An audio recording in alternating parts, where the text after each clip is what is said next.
ऊन जरा जास्तच आहे, दरवर्षीच वाटतं. हा आपल्या सगळ्यांचा आवडता डायलॉग. पण यंदा खरंच ऊन खूप जास्त आहे. महाराष्ट्रात उष्णतेच्या लाटेचा इशारा देण्यात आला आहे. तसेच अनेक जिल्ह्यांमध्ये तापमान 40 अंशापर्यंत गेलं आहे. तर पुढील 2 दिवसात तापमानात वाढ होण्याची शक्यता आहे. उन्हाळ्यात पाणी न पिणे ही सर्वात मोठी चूक आहे. शरीराला हायड्रेट ठेवण्यासाठी दिवसभर पाणी पिणे गरजेचं असतं. तसेच तुम्ही नारळ पाणी, लिंबू सरबत, ताक यासारख्या पेयांचे सेवन करून शरीराला हायड्रेट ठेवू शकता. उन्हात फिरणे. उन्हाळ्यात 12 ते 3 दरम्यान उन्हाच्या तीव्र झळा जाणवतात. अशा वेळी घराबाहेर जाणे टाळले पाहिजे. जर तुम्हाला अत्यंत महत्त्वाचे काम असेल तर तुम्ही घराबाहेर जाताना सनग्लास, टोपी यासारख्या गोष्टींचा वापर करू शकता. तसेच शरीराला हायड्रेट ठेवण्यासाठी पाण्याची बाटली सोबत ठेवू शकता. उन्हाळ्यात मसालेदार आणि तेलकट पदार्थ खाल्ल्याने पचन संस्थेवर ताण येतो, त्यामुळे शरीराची उष्णता वाढते.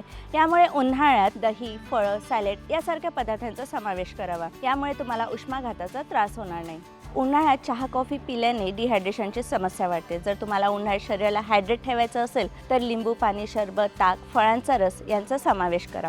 उन्हाळ्यात तुम्हाला हायड्रेट राहायचं असेल आणि निरोगी राहायचं असेल तर या चुका टाळा आणि हा व्हिडिओ आवडला असेल तर जास्तीत जास्त शेअर करा.